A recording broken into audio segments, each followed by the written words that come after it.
Hi, இது new இயர்க்கு எடுத்த மினி விலாக். நேற்று சர்ச் போயிட்டு வீட்டில் தான் இருந்தோம். ஈவினிங் போல் தம்பியை பீச்சுக்கு கூட்டிகிட்டு போகலாம் அப்படின்னு சொல்லிட்டு நானும் பிளான் பண்ணிகிட்டு இருந்தோம்.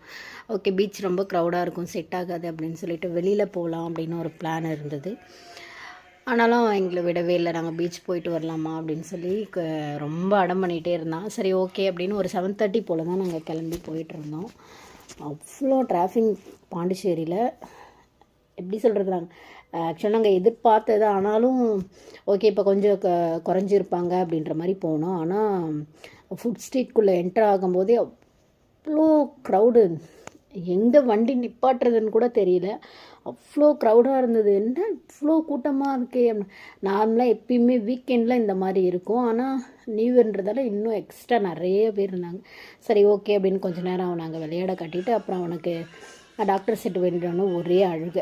அப்புறம் அதை போயிட்டு வாங்கிட்டு வந்து நம்ம சாப்பிட போகலாம் அப்படின்னு சொல்லிட்டு டாமினோஸ் பீஸா சாப்பிட தான் வந்திருந்தோம். ஆனால் நான் இங்கே ஒரு விஷயம் மென்ஷன் பண்ணியே ஆகணுங்க.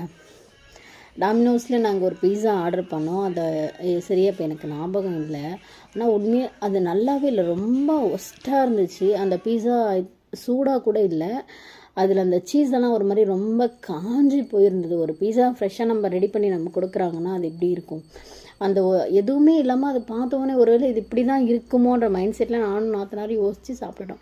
அப்புறம் தான் எனக்கு ஒரு யோசனை வந்து போய் கேட்டிருக்கலாமோ நாம் அப்படின்னு சொன்ன மாதிரி. அது ஒரு சூடாகவே இல்லை. எனக்கு தெரிஞ்சு அந்த பீஸா மேக் பண்ணி ஒரு 20 மினிட்ஸாவது இருந்திருக்கணும். அது அந்த சீஸ்லாம் பார்த்திங்கன்னா உண்மைக்கு ரொம்ப காஞ்சி போய் ரொம்ப ட்ரையாக இருந்த மாதிரி இருந்தது. எனக்கு அது 618 அது எனக்கு மீடியம் பீஸா. எனக்கு அது மனசே 2 பேரும் பேசிக்கிட்டே வரும், இது நம்ம ஃபுட் ஸ்ட்ரீட்டில் நிறைய சாப்பிட்ருக்கலாமே அப்படின்னு சொல்லிட்டு. சரி ஓகே, நான் ஹஸ்பண்ட்டை சொன்னால் அவங்க எங்கே திட்டுவாங்களோ அப்படின்னு சொல்லிட்டு நாங்கள் சொல்லவே இல்லை. சாப்பிட்டு முடிச்சுட்டு அப்புறம் வீட்டுக்கு கிளம்பி வந்துட்டோம். ரொம்ப டைம் ஆகிடுச்சு. சரி வீட்டுக்கு போகலாம் அப்படின்னு சொல்லிட்டு வீட்டுக்கு வந்தாச்சு. இப்படி தான் எங்கள் நியூ இயர் போச்சு. உங்களுக்கு எப்படி போச்சுன்னு சொல்லிவிட்டு எனக்கு கமெண்ட்டில் சொல்லுங்கள். நீங்கள் மேபி இந்த மாதிரி இடங்களுக்கு சாப்பிட போகிறீங்கன்னா நீங்கள் சாப்பிட்ற ஃபுட்டு நல்லா இருக்கான்னு பார்த்து தாராளமாக கேளுங்க. எனக்கு கேட்கவும் ஒரு தயக்கம், இப்படி தான் இருக்கும் அப்படின்னு சொல்லிடுவாங்களோன்ற மாதிரி ஒரு யோசனை இருந்தது.